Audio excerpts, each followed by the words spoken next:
नौकरी के लिए भटक रहा था गरीब लड़का। करोड़पति लड़की बोली, मेरे साथ चलो। आगे जो हुआ, इंसानियत भी रो पड़ी। दोस्तों, उस रात लखनऊ शहर की हवा में अजीब सी ठंड थी। घड़ी में रात के लगभग 2:30 बज रहे थे। सड़कें खाली नहीं थीं, लेकिन हर गाड़ी ऐसे निकल रही थी जैसे किसी को किसी की परवाह ही नहीं। और उसी लखनऊ शहर के बस स्टैंड के एक कोने में एक लड़का अपने दोनों हाथों की उंगलियां रगड़ रहा था, ठंड से नहीं, बेबसी से। उसका नाम अमित था। उम्र कोई 25 के आसपास। चेहरे पर पढ़ाई की चमक थी, लेकिन आंखों में कई रातों की नींद नहीं थी। शर्ट ठीक थी, पर कॉलर थोड़ा पुराना। पैंट साफ थी, पर किनारों से घिसी हुई, और जूतों के तलवे जैसे रोज की लड़ाई के गवाह हों। अमित ने जेब में हाथ डाला, 2 सिक्के खनन के, बस इतना ही। वो अपने फोन की स्क्रीन देख रहा था। नेटवर्क की लकीरें ऊपर नीचे हो रही थी। फिर अचानक स्क्रीन पर मां लिखा दिखा। उसका गला सूख गया। कॉल उठाते ही दूसरी तरफ एक औरत की थकी हुई आवाज आई, बेटा, तू ठीक तो है ना? अमित ने अपनी सांसें संभाली। हाँ मां, मैं ठीक हूं, आप बताओ। थोड़ी देर चुप्पी रही और फिर मां का आवाज टूट गई। बेटा, तेरे पापा की दवा आज खत्म हो गई। डॉक्टर ने बोला है अगर दवा मिस हुई तो सांस और भारी हो जाएगी। अमित ने आंखें बंद कर ली। उसके चेहरे पर ऐसा भाव आया जैसे उसने किसी को रोते हुए नहीं, अपने अंदर कुछ टूटते हुए सुन लिया हो। कितना कितना चाहिए मां? उसने धीरे से पूछा। बेटा, मैं कुछ नहीं मांग रही, बस ये पूछ रही हूं, तू भूखा तो नहीं है ना? अमित हंसना चाहता था, लेकिन गले में कुछ अटक गया। वो झूठ बोल रहा, क्योंकि मां को सच बोलना मां को और कमजोर कर देता। नहीं मां, यहां सब ठीक है। कल इंटरव्यू है, नौकरी पक्की हो जाएगी, फिर सब हो जाएगा। उधर से मां की आवाज आई, भगवान तुझे मजबूत रखे बेटा, तो बस ईमानदार रहना। कॉल कट गई। और दोस्तों, कॉल कटते ही अमित के हाथ में फोन नहीं रहा, जैसे उसके हाथ में जिम्मेदारी का पहाड़ आ गया हो। वो उठ खड़ा हुआ। रात के बस स्टैंड से निकलकर वो पैदल चल दिया। कहां जा रहा था उसे भी नहीं पता, लेकिन एक बात साफ थी, उसके पैरों को रुकना नहीं आता था। अगले दिन सुबह की हल्की रोशनी फैलने लगी थी। शहर धीरे धीरे जाग रहा था। अमित सीधे एक बड़े से ऑफिस के बाहर पहुंचा, जहां गेट पर बड़ा सा बोर्ड लगा था, walk in interview today. Amit की आंखों में चमक आ गई। वो लाइन में लग गया। लाइन लंबी थी, किसी के हाथ में फाइल, किसी के हाथ में लैपटॉप बैग, किसी के चेहरे पर कॉन्फिडेंस, और अमित के हाथ में एक साधारण सी फाइल जिस पर उसने रात में बस स्टैंड पर बैठकर अपना रेज्यूमे ठीक किया था। कुछ देर बाद गार्ड आया और बोला, जिसके पास 2 साल का एक्सपीरियंस नहीं है वो अंदर मत आना, टाइम बर्बाद मत करो। अमित का दिल धक से रह गया। वो फिर भी आगे बढ़ा। धीरे से बोला, सर, मैं फ्रेशर हूं, लेकिन मैं मेहनत कर लूंगा। गार्ड ने ऊपर से नीचे देखा। मेहनत? यहां सैलरी देने वाले बैठे हैं, दान देने वाले नहीं, साइड हट। और दोस्तों, उस एक लाइन ने अमित को पीछे नहीं धकेला, उसने उसे अंदर से धक्का दे दिया। अमित ने कोई बहस नहीं की, वो बस फाइल को छाती से लगाए वहां से हट गया। लेकिन उसकी आंखें रोई नहीं। उसने अपने अंदर एक आवाज दबा दी, नहीं अमित, अभी नहीं, पहले नौकरी, फिर आंसू। वो वहां से निकलकर दूसरे ऑफिस की तरफ चला, फिर तीसरे, फिर चौथे। कहीं कहा गया रेफरेंस है, कहीं कहा गया फीस जमा करो फिर इंटरव्यू होगा, कहीं कहा गया तुम जैसे रोज आते हैं रोज जाते हैं। दोपहर होते होते सूरज तेज हो गया था। अमित की भूख पड़ने लगी। वो एक चाय की दुकान पर रुका। गिनती की 1 कप चाय के पैसे थे, लेकिन पेट की भूख चाय से नहीं मिटती। वो चाय वाले से बोला, भैया, आधा कप दे दो। चाय वाला थोड़ा नरम था, उसने बिना कुछ कहे आधा कप दे दिया। अमित ने चाय पी और उसी वक्त उसकी नजर सामने एक बुजुर्ग आदमी पर गई। बुजुर्ग की सांस फूली हुई थी, हाथ कांप रहे थे। वो पानी ढूंढ रहा था, लेकिन उसके पास कोई बोतल नहीं थी। अमित के पास भी कुछ नहीं था। फिर भी उसने अपनी आधी बची चाय का कप रखा और दुकान वाले से बोला, भैया, 1 बोतल पानी दे दो इनके लिए। दुकान वाला बोला, पैसे? अमित ने जेब टटोल ली, सिक्के नहीं बचे थे। उसने अपनी फाइल के बीच से एक 10 रुपए का नोट निकाला, जो शायद उसने ऑटो के लिए बचा कर रखा था। ये ले लो। बुजुर्ग ने पानी पिया, कांपते हाथों से अमित की तरफ देखा। बेटा, तू खुद भूखा लग रहा है। अमित ने बस हल्की मुस्कान दे दी। भूख तो रोज लगती है दादा, पर आज आप पहले। और दोस्तों, यही वो पल था जिस पल अमित को खुद भी नहीं पता था कि उसी सड़क के दूसरी तरफ खड़ी एक काली लग्जरी कार के अंदर कोई उसे देख रहा था। कार के शीशे हल्के से नीचे हुए। एक लड़की, बड़े शांत चेहरे वाली, बहुत क्लास वाला लुक, लेकिन आंखों में अजीब सी उदासी। उसने अमित को देखा, फिर बुजुर्ग को पानी पिलाते देखा, और उसके चेहरे पर एक सेकंड के लिए ऐसा भाव आया जैसे वो सोच रही हो, ये लड़का गरीब हो सकता है, लेकिन छोटा नहीं है। कार आगे बढ़ गई, लेकिन वो नजर वहीं रह गई। अमित फिर उठा। अब उसके पास पैसे नहीं थे, लेकिन उम्मीद अभी भी थी। वो एक छोटे से ऑफिस के बोर्ड की तरफ गया जहां लिखा था जॉब कंसल्टेंसी, तुरंत नौकरी, 100% गारंटी। अमित अंदर चला गया। अंदर एक आदमी बैठा था, मोटा सा, सफेद शर्ट, गले में चैन, चेहरे पर बनावटी मुस्कान। हाँ भाई, नौकरी चाहिए? उसने तुरंत पूछा। अमित ने कहा, हाँ सर, कोई भी नौकरी, बस सैलरी टाइम पर मिल जाए। आदमी ने अमित की फाइल पलटी, फिर बोला, हो जाएगी, लेकिन पहले रजिस्ट्रेशन फीस लगेगी। कितनी? अमित ने पूछा। आदमी ने ऐसे कहा जैसे बहुत छोटी बात हो, बस 2000। और दोस्तों, अमित के कानों में जैसे सन्नाटा भर गया। उसके पास 2000 क्या, 200 भी नहीं थे। उसने धीरे से कहा, सर अभी मेरे पास नहीं है, क्या मैं बाद में? तो बाहर निकलो। आदमी का चेहरा बदल गया। नौकरी चाहिए तो पैसा लगेगा, समझे? अमित बाहर आ गया। धूप तेज थी और अंदर उसका दिल और तेज जल रहा था। वो सड़क किनारे खड़ा हो गया।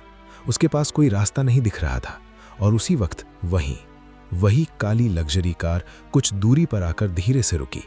इस बार शीशा पूरा नीचे हुआ। लड़की की आवाज बहुत शांत थी, लेकिन शब्द भारी। तुम रोज ऐसे ही भटकते हो? अमित चौंक गया। वो पहली बार उसकी तरफ देख पाया। लड़की की आंखों में अहंकार नहीं था, बस एक गहरी समझ थी। अमित ने एक सेकंड के लिए निगाहें झुका ली और फिर बहुत धीरे से बोला, नौकरी चाहिए, भीख नहीं। और दोस्तों, उसी एक लाइन पर लड़की की सांस जैसे रुक गई। वो कुछ बोलने ही वाली थी कि अमित ने खुद को संभाला और आगे चल पड़ा। लड़की कार में बैठी रही और अमित की पीठ को देखती रही, क्योंकि अब कहानी में एक नई चीज जुड़ चुकी थी। एक करोड़पति लड़की की नजर और एक गरीब लड़के का आत्मसम्मान। खैर दोस्तों, अमित की वो लाइन, नौकरी चाहिए, भीख नहीं, वो लाइन मीरा के दिमाग में गूंजती रही। लेकिन अब उसकी कार धीरे धीरे आगे बढ़ रही थी। लेकिन मीरा की नज़र अब भी रियर मिरर में उसी लड़के को ढूंढ रही थी जो बिना मुड़े, बिना शिकायत किए आगे बढ़ता जा रहा था। मीरा के लिए ये नया था। आज तक लोग उसके सामने झुके थे, उसकी पहचान के आगे झुकते थे। लेकिन इस लड़के ने उसे देखा भी नहीं, बस अपनी इज्जत को थामे आगे चल दिया। मीरा ने ड्राइवर से बस इतना कहा, गाड़ी धीरे चलाओ। अमित को नहीं पता था कि कोई उसे देख रहा है। वो अगले ऑफिस की तरफ बढ़ रहा था। शर्ट की आस्तीन को उसने ऊपर मोड़ा, जैसे खुद को समझा रहा हो, थक गया तो हार जाऊंगा। अगला ऑफिस एक मॉल के अंदर था। एसी की ठंडी हवा, चमकते फर्श और रिसेप्शन पर बैठी लड़की की नजरें। अमित ने फाइल आगे बढ़ाई। लड़की ने बिना ऊपर देखे पूछा, अपॉइंटमेंट? नहीं। वॉक इन इंटरव्यू के लिए? फ्रेशर? हाँ। लड़की ने हल्की सी मुस्कान दी। वो मुस्कान नहीं थी, एक आदत थी। एचआर से मिलने के लिए पहले टेस्ट फीस लगेगी। अमित ने पूछा, कितनी? 500। अमित ने सिर हिला दिया। उसके पास अब सिर हिलाने के अलावा कुछ नहीं था। वो बाहर निकल आया। मॉल के बाहर धूप फिर से चुभने लगी। उसी वक्त सामने से एक और लड़का निकला, हाथ में वही फाइल, चेहरे पर वही निराशा। अमित ने उससे पूछा, भाई हुआ कुछ?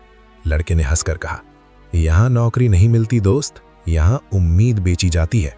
और ये लाइन अमित के अंदर कहीं बैठ गई। मीरा ये सब देख रही थी। कार के अंदर बैठकर उसे पहली बार महसूस हुआ कि शहर में गरीब लड़के सिर्फ बेरोजगार नहीं होते, वो रोज अपमानित भी होते हैं। उसने फोन निकाला, एक नाम सर्च किया, रवि जॉब कंसल्टेंसी, और फिर उसी ऑफिस की तरफ देखा जहां अमित थोड़ी देर पहले गया था। मीरा के चेहरे पर पहली बार सख्ती आई। उसी शाम अमित फिर से उसी कंसल्टेंसी के अंदर गया, क्योंकि अब उसके पास कोई दूसरा रास्ता नहीं था। रवि कुर्सी पर पीछे टिक कर बैठा था। तो आ गए? उसने व्यंग से कहा। पैसे लाए? अमित ने निगाहें झुकाई। सर अभी पूरे नहीं हैं। लेकिन अगर आप एक मौका। रवि ने हाथ उठाकर रोक दिया। देखो, यहाँ कोई समाज सेवा नहीं होती, नौकरी चाहिए तो सिस्टम फॉलो करो। अमित चुप रहा। रवि ने आवाज धीमी की, अगर आज रजिस्ट्रेशन करवा दोगे तो कल ही कॉल आ जाएगा, वरना लाइन में 1000 लोग हैं। अमित बाहर निकल आया। वो दीवार से टिक कर खड़ा हो गया, आंखें बंद की, और पहली बार उसके अंदर से एक आवाज आई, क्या इज्जत से भूख मिटती है? उसी वक्त पीछे से किसी ने कहा, तुम अगर चाहो तो एक काम है। अमित चौंक गया, पीछे मुड़कर देखा, वही लड़की मीरा। वो पहली बार कार से बाहर खड़ी थी। सादा लेकिन महंगे कपड़े, चेहरे पर शांति, आंखों में सीधापन।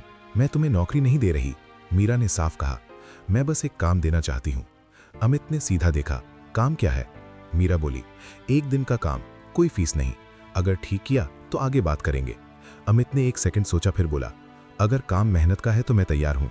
मीरा ने हल्की मुस्कान दी, कल सुबह 8 बजे, ये पता। उसने एक कार्ड आगे बढ़ाया। अमित ने कार्ड लिया, नाम पढ़ा, मीरा सेठ। अमित कुछ पूछता उससे पहले मीरा गाड़ी में बैठ चुकी थी। मीरा के जाने के घंटों बाद उस रात अमित एक सस्ते से धर्मशाला के बाहर बैठा था। जेब खाली थी, पेट खाली था, लेकिन दिल में एक हल्की सी रोशनी थी। उधर मीरा अपने आलीशान घर में थी। बड़े कमरे, महंगे फर्नीचर, लेकिन मन बेचैन। डाइनिंग टेबल पर उसके पिता विक्रम सेठ बैठे थे। आज देर क्यों हो गई? उन्होंने पूछा। मीरा बोली, शहर देख रही थी। शहर देखने के लिए इतना समय? उनकी आवाज में शक था। मीरा कुछ कहती उससे पहले विक्रम सेठ बोले, मीरा याद रखो, हम भावनाओं में फैसले नहीं लेते। मीरा ने पहली बार आंखें मिलाई। और अगर भावना ही किसी का आखिरी सहारा हो तब? विक्रम सेठ चुप हो गए, लेकिन उनके चेहरे पर नाराजगी साफ थी। अगली सुबह 7:30 बजे अमित उसी पते पर पहुंच गया था। एक बड़ा सा वेयरहाउस, बाहर कोई बोर्ड नहीं। वो गेट पर खड़ा इंतजार कर रहा था। अंदर से मीरा निकली। समय के पाबंद हो, उसने कहा। भूख समय नहीं देखती, अमित बोला, लेकिन मेहनत देखती है। मीरा ने कुछ नहीं कहा, बस दरवाजा खोल दिया। आज का काम ये है, मीरा ने कहा। इस वेयरहाउस की इन्वेंट्री चेक करनी है, कुछ गड़बड़ियां हैं, देखना है कहाँ। अमित ने सिर हिलाया। काम शुरू हो गया। घंटों बीत गए। अमित बिना रोके काम करता रहा। ना पानी मांगा, ना आराम। दोपहर में एक बॉक्स गिरा। उसके अंदर से कुछ पैसे बाहर आ गए। अमित ने तुरंत उठाए, एक एक गिनकर बॉक्स में रख दिए। मीरा दूर से ये सब देख रही थी। शाम तक अमित थक चुका था। मीरा पास आई। थक गए? उसने पूछा। अमित ने माथे का पसीना पोंछा। नहीं, आज खुद से उम्मीद लगी है। मीरा ने पहली बार राहत की गहरी सांस ली और बोली, आज का काम यहीं खत्म। लेकिन अमित, एक सवाल पूछूं? जी। आज अगर तुम्हें वो पैसे मिल जाते तो तुम क्या करते? अमित ने बिना सोचे कहा, पापा की दवा लेता, लेकिन बिना मेहनत के कभी नहीं। मीरा कुछ सेकंड चुप रही और अपने लिए। अमित हल्का सा हंसा, मेरे लिए अभी वक्त है। और दोस्तों, इसी एक जवाब ने मीरा के अंदर कुछ पक्का कर दिया। अगले 2 दिन अमित वही काम करता रहा। कभी गोदाम, कभी डिलीवरी लिस्ट, कभी स्टोर रूम। काम छोटा था लेकिन जिम्मेदारी बड़ी। मीरा उसे सीधे नौकरी नहीं दे रही थी। वो देख रही थी ये लड़का मौका मिलने पर क्या बनता है। अगले दिन सुबह अमित को मीरा का कॉल आया।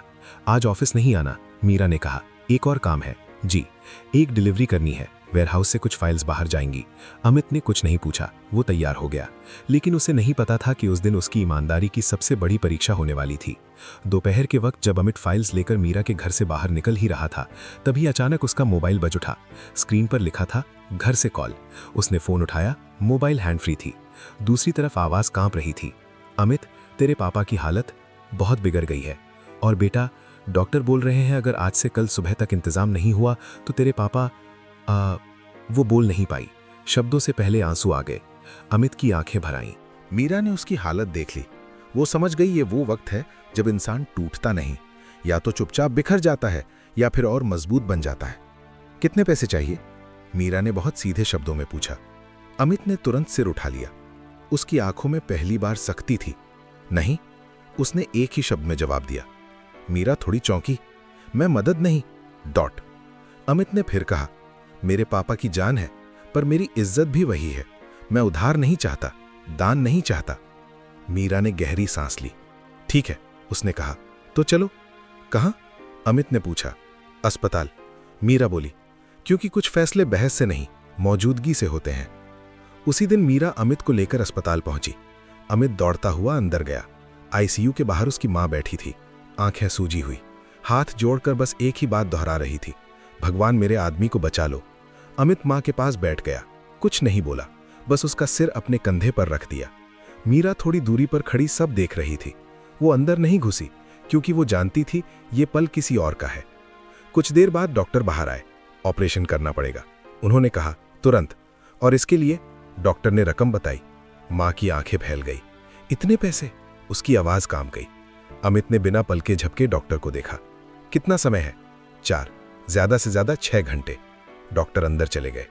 अमित उठ खड़ा हुआ। मीरा समझ गई डॉट वो कहीं जा रहा है। रुको, मीरा ने कहा। अमित रुका, पीछे मुड़ा। मीरा बोली, तुम नौकरी चाहते थे ना? हाँ, अमित ने कहा। लेकिन अभी भी? मीरा ने बीच में काटा। और अभी से? अमित ने सवालिया नजरों से देखा। मीरा ने बहुत शांत स्वर में कहा, मेरी कंपनी में एक स्कीम है, ट्रेनिंग एम्प्लॉयमेंट। जिन्हें काम आता है उन्हें पहले काम दिया जाता है, और जरूरत पड़े तो मेडिकल सपोर्ट भी। अमित कुछ समझ नहीं पाया। मतलब? मीरा ने उसकी आंखों में देखते हुए कहा, मतलब ये कि ये पैसा दान नहीं होगा, ये तुम्हारी नौकरी का हिस्सा होगा, कानूनी, लिखित, इज्जत के साथ।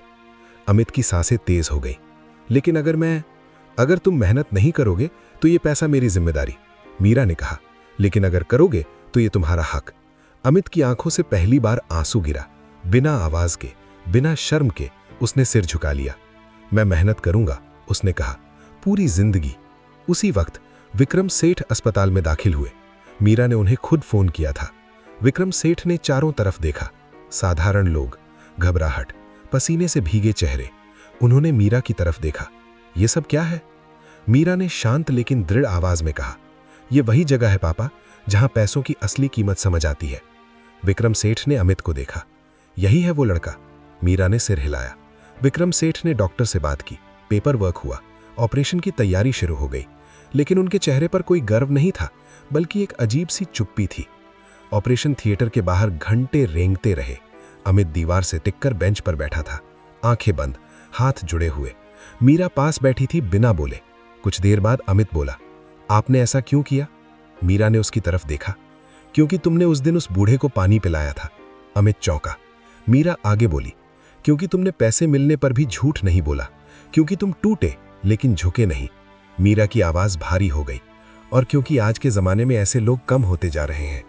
उसी वक्त ऑपरेशन थिएटर का दरवाजा खुला। डॉक्टर बाहर आए, मुस्कुराए। ऑपरेशन सफल रहा। अमित वहीं बैठ गया जैसे उसके पैरों में जान ही न बची हो। मां रो पड़ी। मीरा की आंखें भी भर आईं। लेकिन कहानी अभी खत्म नहीं हुई थी दोस्तों, क्योंकि अब अमित की जिंदगी बदलेगी। और उसी बदलाव के साथ एक ऐसा सच सबके सामने आने वाला था जिसकी कल्पना कोई सपने में भी नहीं कर सकता है। खैर दोस्तों, थोड़ी देर बाद अमित के पिता को आईसीयू से बाहर शिफ्ट किया गया। मां ने पहली बार चैन की सांस ली। उसने कांपते हाथों से अमित का माथा चूमा। भगवान तुझे लंबी उम्र दे बेटा। अमित ने आंखें बंद कर ली, क्योंकि अगर वो खुली रहती तो शायद उसके आंसू रुकते नहीं। अगली सुबह अस्पताल की खिड़की से सूरज की हल्की किरण अंदर आई। अमित के पिता की आंखें खुली, कमजोर थीं लेकिन जिंदा थीं। अमित, उन्होंने बहुत धीमी आवाज में कहा। अमित तुरंत पास आया। हाँ पापा, तू नौकरी ढूंढने गया था ना? अमित कुछ बोल नहीं पाया, बस सिर हिला दिया। पिता ने उसकी उंगलियां कसकर पकड़ ली। इज्जत मत खोना बेटा। गरीबी चली जाएगी, लेकिन इज्जत नहीं तो कुछ नहीं बचेगा। और दोस्तों, ये वो पल था जब अमित को एहसास हुआ कि उसने सही रास्ता चुना था। 3 दिन बाद मीरा ने अमित को अपने ऑफिस बुलाया। इस बार वो वेयरहाउस नहीं था। ये एक बड़ा सादा लेकिन व्यवस्थित कॉर्पोरेट ऑफिस था। अमित ने पहली बार खुद को उस माहौल में अजीब नहीं महसूस किया। मीरा ने एक फाइल आगे बढ़ाई। ये तुम्हारा अपॉइंटमेंट लेटर है। अमित ने फाइल नहीं उठाई, बस देखा। इसमें कोई शर्त नहीं है जो तुम्हारी इज्जत कम करे, मीरा ने कहा। ट्रेनिंग, काम, सैलरी सब साफ साफ लिखा है। अमित ने धीरे से फाइल उठाई, नाम पढ़ा, पद पढ़ा। उसकी आंखें भर आईं। वो बोल नहीं पाया। मीरा ने हाथ उठाकर रोक दिया। धन्यवाद मत कहना, ये मदद नहीं है, ये निवेश है। किस पर? अमित ने पूछा। मीरा ने सीधे कहा, तुम पर। उसी मीटिंग रूम में विक्रम सेठ भी मौजूद थे। उन्होंने अमित को ध्यान से देखा। कुछ सेकंड तक चुप रहे, फिर बोले, मुझे गलत मत समझना, मैं आज भी मानता हूं कि दुनिया पैसों से चलती है। अमित चुप रहा। विक्रम सेठ आगे बोले, लेकिन यह भी सच है कि पैसों की दिशा इंसान तय करता है। उन्होंने अमित की तरफ फाइल बढ़ाई। काम ईमानदारी से करना, क्योंकि यहां कोई एहसान नहीं चलता। अमित खड़ा हो गया। सर, मैं एहसान उठाने नहीं आया हूं, मैं जिम्मेदारी उठाने आया हूं। विक्रम सेठ की आंखें एक पल के लिए ठहर गईं। कुछ हफ्तों बाद अमित की जिंदगी बदल रही थी। नाटकीय तरीके से नहीं, शांत तरीके से। सुबह काम, शाम ट्रेनिंग, रात अस्पताल जाना। पिता धीरे धीरे ठीक हो रहे थे। मां की आंखों में अब डर कम और गर्व ज्यादा था। कुछ महीनों बाद मीरा ने एक छोटा सा मंच तैयार करवाया। कोई मीडिया नहीं, कोई चमक नहीं, बस कंपनी के कर्मचारी और कुछ ऐसे लड़के लड़कियां जो नौकरी की तलाश में थे। मीरा ने माइक लिया और एक लाइन बोली, आज हमने एक नई स्कीम शुरू की है, नाम है मौका। उसने आगे कहा, यहां कोई रजिस्ट्रेशन फीस नहीं होगी, कोई सिफारिश नहीं होगी, सिर्फ काम और ईमानदारी देखी जाएगी। फिर उसने अमित की तरफ देखा। यह स्कीम किसी फाइल से नहीं, एक इंसान से शुरू हुई है। अमित ने माइक नहीं लिया, बस वहीं खड़ा रहा। भीड़ में किसी की आंखें नम थीं, किसी के चेहरे पर उम्मीद। शाम को अमित अस्पताल के बाहर खड़ा था। मीरा पास आई। अब क्या प्लान है? उसने पूछा। अमित ने मुस्कुराकर कहा, अब भटकना नहीं है, अब संभलना है। मीरा ने पहली बार हल्की सी हंसी दी। और अगर कभी फिर गिर गए तो? उसने पूछा। अमित ने बहुत साधारण जवाब दिया, तो फिर उठूंगा, लेकिन झुकूंगा नहीं। मीरा ने आसमान की तरफ देखा। शायद यही इंसानियत है। दोस्तों, इस कहानी की सबसे बड़ी सच्चाई यही है कि गरीबी इंसान की मजबूरी हो सकती है, लेकिन बेईमानी कभी उसकी पहचान नहीं होनी चाहिए। क्योंकि हालात चाहे जैसे भी हों, इंसान को बड़ा या छोटा उसका पैसा नहीं बल्कि उसका चरित्र बनाता है। और जब कोई मदद को एहसान नहीं बल्कि मौका बनाकर देता है, तभी असली इंसानियत जिंदा रहती है। अब जरा खुद से पूछिए, अगर आपके सामने कोई ऐसा गरीब लड़का हो जो नौकरी के लिए भटक रहा हो, भूखा हो, टूटा हुआ हो, लेकिन फिर भी अपनी इज्जत के साथ खड़ा हो, तो आप क्या करेंगे? नजरें फेर लेंगे या उसे आगे बढ़ने का एक सच्चा मौका देंगे? अगर ये कहानी आपके दिल को छू गई हो, अगर आपको लगा हो कि समाज को ऐसी कहानियों की जरूरत है, तो वीडियो को लाइक जरूर कीजिए, इसे अपने दोस्तों और परिवार के साथ शेयर कीजिए और ऐसी ही सच्ची, भावुक और इंसानियत से भरी कहानियों के लिए हमारे चैनल स्टोरी बाय बीपी को अभी सब्सक्राइब कीजिए, क्योंकि यहाँ कहानियां सिर्फ सुनाई नहीं जाती, यहाँ महसूस कराई जाती है। मिलते हैं अगली वीडियो में। जय हिंद, जय भारत।